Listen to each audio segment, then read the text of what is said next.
8वें वेतन आयोग के लिए सरकार ला सकती है एक नया फॉर्मूला जो कि यह तय करेगा कि आपका डीए बेसिक में कैसे मर्ज किया जाए फिटमेंट फैक्टर लागू करने के लिए।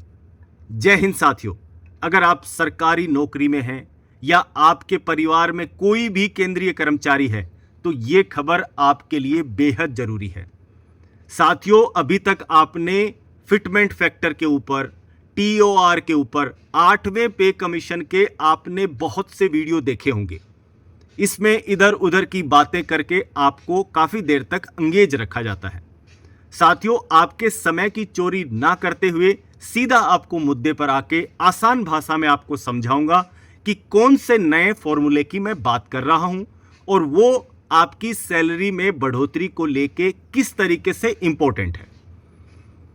साथियों, जैसा आप जानते हैं कि जनवरी महीने में 8वें वेतन आयोग के गठन का ऐलान किया गया था और अभी उसमें काम चल रहा है। अध्यक्ष और सदस्य चुनने की प्रक्रिया चल रही है। साथ ही साथ उसके अंदर से टीओआर के बारे में मीटिंग्स हो रही हैं। ऑर्गेनाइजेशंस जो भी सेंट्रल गवर्नमेंट के अंडर आते हैं उनसे पूछा गया है कि आपको 8वें वेतन आयोग में क्या चाहिए, जिनको हम बोलते हैं टर्म ऑफ रेफरेंस टीओआर। इन सब प्रक्रिया के साथ साथ सरकार महंगाई भत्ते को बेसिक में कैसे एडजस्ट किया जाए उसके लिए एक नया फॉर्मूला लेके आ सकती है। यानी अब तक जो सैलरी में बढ़ोतरी होती थी उससे कहीं ज्यादा फायदा मिलने की उम्मीद है इस बार। साथियों, ये फिटमेंट फैक्टर का जादू कैसे चलता है, फिटमेंट फैक्टर असलियत में आपकी सैलरी को कैसे बढ़ाता है। अभी देखो, आपको मैं दो बातें बताऊंगा, ध्यान से समझना। आपकी सैलरी मान लो है 100 रुपया और आपको अभी डीए मिल रहा है 55%, यानी 55 रुपये आपको डीए मिल रहा है।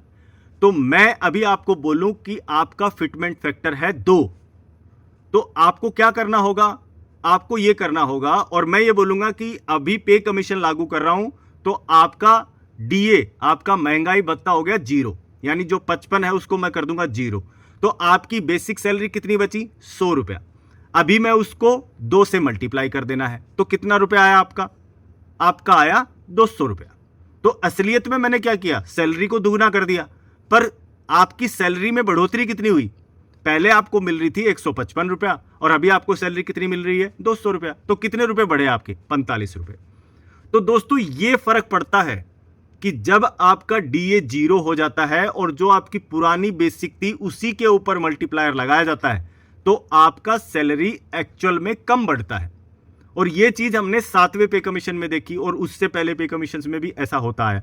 हां, सिर्फ 6ठे पे कमीशन में ऐसा था कि फिटमेंट फैक्टर 7वें पे कमीशन से कम था, फिर भी सैलरी में इजाफा बहुत ज्यादा हुआ। उसका मेन कारण था कि डीए में बेसिक सैलरी, मतलब डीए का बेसिक सैलरी में मर्जर का फॉर्मूला, उससे यह तय हुआ कि आपका सैलरी में बढ़ोतरी कैसे अच्छे से हो सकती है। साथियों, आपको पता है कि 7वें पे कमीशन में फिटमेंट फैक्टर 2.57 था, फिर भी जो सैलरी में इजाफा था ना वो असलियत में 13-14% ही था। तो इस बार ये चर्चा चल रही है कि फिटमेंट फैक्टर 1.9 से लेकर 1.95 के बीच रहने की उम्मीद है।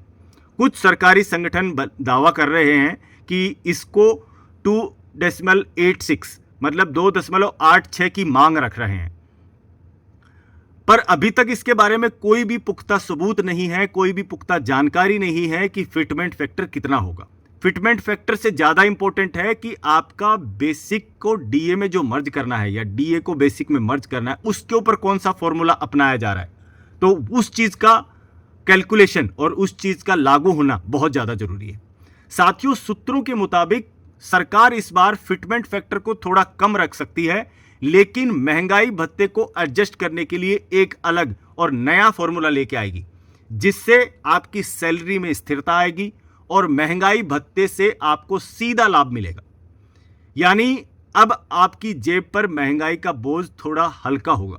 साथियों, आपको पता है कि एक पे कमीशन 10 साल में एक बार आता है। आज आपकी सैलरी में जो बढ़ोतरी होगी वो 10 साल तक लागू रहने वाली है।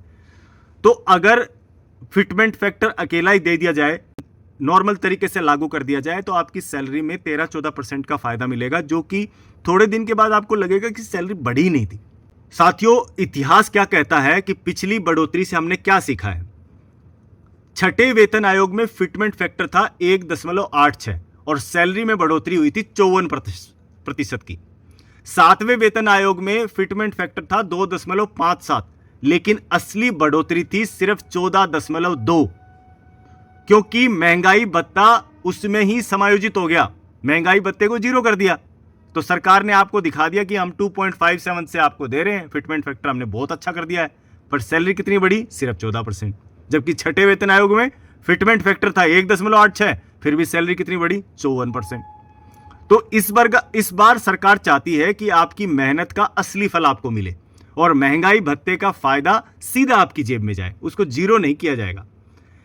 यह फायदा कब मिलेगा, कितनी देर और लगेगी, इसके बारे में बात कर लेते हैं। साथियों, 8वें वेतन आयोग की रिपोर्ट आने में थोड़ा टाइम लग सकता है। आमतौर पर किसी भी वेतन आयोग के लिए 18 से 26 महीने का समय लगता है, यानी 1.5 से 2 साल का समय।